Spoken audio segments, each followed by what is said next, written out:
saking pintarnya ya kan, dia dengerin pemodal, ya kan? Dia dengerin para investor yang menginginkan RU ini bisa sencata, ya kan? Mau apa upah sedikit, peras kerja, kan begitu kan? Investasi jor-joran, hilangkan AMDAL dan lain sebagainya. Karena dia lidah rakyat, dia harus tahu pangkal lidahnya, jangan lidah pemodal yang dia pakai gitu loh. Mereka juga bisa bilang kan pemodal rakyat juga. Iya, pemodal rakyat, tapi dia bukan rakyat yang merakyatkan rakyat. Assalamualaikum warahmatullahi wabarakatuh teman-teman. Kali ini kita mau bahas mengenai isu terbaru tentang Omnibus Law. Kemarin ada aksi besar-besaran ya. Betul di depan sekali. gedung DPR itu ada mahasiswa, ada juga kelompok kerja. Ada mobil di jalan tol. Iya, lewat sih. Emang lewat. Ada Pak Polisi juga jaga-jaga. Jaga-jaga. Ada Kang Asongan juga jualan. Iya. Indomie telur. Kalau ada Kijang 1, Kijang 2, Kijang LX. Nah, kali ini kita mau bahas Omnibus Law. Sebenarnya kita awal-awal sudah pernah bahas tentang Omnibus Law. Iya. Jadi Omnibus Law itu termasuk jenis busway. Iya. Nah, waktu itu kita udah bahas dari tataran dasarnya itu. Kita sudah buat tulisan di beberapa media seperti ini tulisannya. Nah, kali ini kita mau bahas versi update-nya nih mengenai isu Omnibus Law. Karena ada pergerakan dari mahasiswa dan serikat pekerja kemarin kan. Mungkin nah, harus ada refleksi lagi. Menurut lu gimana San? Update terbaru Omnibus Law? Ya, kalau kita sesuai dengan apa yang dinyatakan oleh mahasiswa dan serikat pekerja, memang ada beberapa tuntutan terkait dengan rancangan Undang-Undang Cipta Kerja ini, Dil. Bahwa mahasiswa dan serikat pekerja menilai rancangan Undang-Undang Cipta Kerja ini cacat secara formil dan substansi, ya, cacat secara prosedural, ya, dan materi substansinya. Nah, sekarang pertanyaannya apa yang menjadi cacat secara formil? Kan begitu kan? Masyarakat, ya mahasiswa dan serikat pekerja menyatakan bahwa ada ketidaktepatan ketika Omnibus Law ya, sebagai metode untuk membentuk suatu undang-undang rancangan undang-undang Cipta Kerja ini ya, tidak ada dasar hukumnya. Ya. Di mana dasar hukum DPR itu menggunakan Omnibus Law untuk membentuk suatu rumusan undang-undang. Di dalam undang-undang pembentukan peraturan perundang-undangan, undang-undang tentang pembentukan peraturan perundang-undangan, tidak ada yang menjelaskan metode Omnibus Law ini. Jadi tuntutannya dari masyarakat dan serikat pekerja harus ada dasar hukumnya dong, ya kan? Penggunaan metode Omnibus Law. Nah, kemudian yang kedua, ketika metode Omnibus Law ini digunakan untuk merumuskan suatu undang-undang, di mana letak undang-undang hasil metode Omnibus Law ini di dalam hierarki perundang-undangan? Karena di dalam undang-undang ya nomor 12 tahun 2011 tentang pembentukan perundang-undangan, di dalam hierarki perundang-undangan itu bersifat limitatif, terbatas dia, terbatas. Ada undang-undang dasar, TAP MPR, ya kan, undang-undang atau perpu, peraturan presiden, perpres sampai perdes, ya kan. Sekarang pertanyaannya, di mana letak undang-undang hasil metode Omnibus Law, ya kan? Di mana dia? Ya. Kalau kita review kembali, ya kan, memang Omnibus Law ini ini merupakan suatu metode di negara sistem common law, ya kan? Karena kita memang Indonesia ini menganut sistem civil law, ya. Perbedaannya apa? Next kita akan bahas, ya kan. Tapi intinya, ya, banyak dosen saya menjelaskan bahwa tidak sekarang ya, di zaman yang seperti ini tidak bisa kita bedakan secara spesifik yang mana ya sistem civil law dan yang mana sistem common law, karena semuanya sudah berbaur sistem tersebut, ya kan. Sekarang yang menjadi penting kita untuk ketahui adalah Omnibus Law ini menurut saya bagus, ya, karena tujuan atau fungsionalnya adalah untuk menyelesaikan tumpang tindihnya norma hukum di dalam suatu aturan tertentu dengan aturan hukum yang lain. Jadi untuk menyelesaikan kontradiksi hukum, ya kan. Kalau berdasarkan fungsi itu, maka Omnibus Law itu bagus, ya kan. Tapi tadi harus ada dasar hukumnya.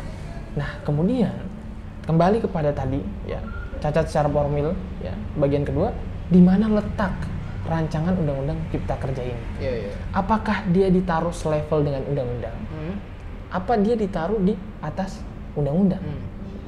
Kalau dia ditaruh selevel undang-undang, ya kan? Padahal dia sebagai undang-undang yang menyelesaikan kontradiksi norma hukum di dalam undang-undang yang banyak undang-undang itu, ya kan? Nah, bagaimana? Ya kan? Contoh misalkan ada undang-undang ketenagakerjaan, ada undang-undang cipta kerja. Ketika ada kontradiksi, yang mana yang harus didahulukan norma hukumnya? Ya, padahal dia selevel, ya kan? Padahal dia selevel.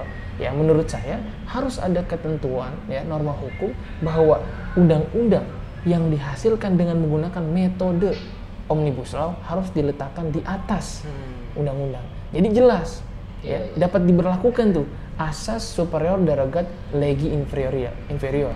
Bahasa Sunda tuh. Bahasa Magelang. Oh iya. Ya kan? Magelang nggak punya bahasa Kak, itu kan bahasa Jawa. Oh iya, saya nebak aja sih, ya kan?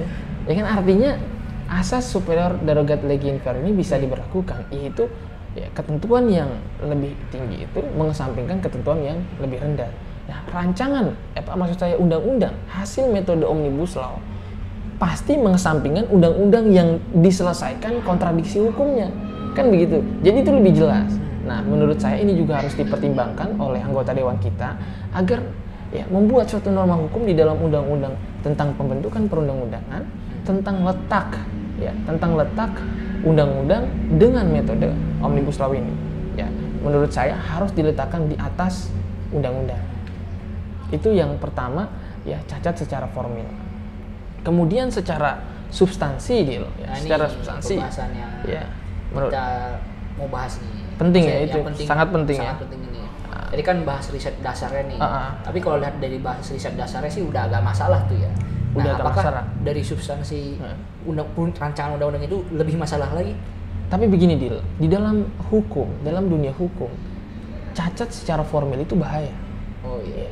Kalau kita berbicara mengenai dunia peradilan, cacat secara formil, contoh ya, putusan sela itu memutuskan ya diskursus terkait dengan tataran formil. Bahkan bisa ya, misalkan ada kekeliruan dalam dakwaan, itu berkas jaksa itu dia putusan sela itu ditolak, tidak diterima atau NO. Itu bahaya. Jadi cacat secara prosedural atau formil pun penting harus direnungkan oleh anggota dewan. Nah, masuk ke dalam substansi, ada beberapa permasalahan coba kita angkat dalam diskusi ini. Yang pertama adalah tenaga kerja asing dipermudah dengan adanya rancangan undang-undang cipta kerja ini. Kenapa tuh? Nah, ini ada dasarnya ya, bukan cuman isu semata. Karena ada ketentuan di dalam pasal 437 ayat 5 yang menjelaskan ketentuan mengenai jabatan tertentu dan waktu tertentu sebagaimana dimaksud dalam ayat 4. Ayat 4 itu berbicara mengenai tenaga kerja asing ya. Ditetapkan dengan keputusan menteri. Nah, keputusan menteri ini kita underline ya.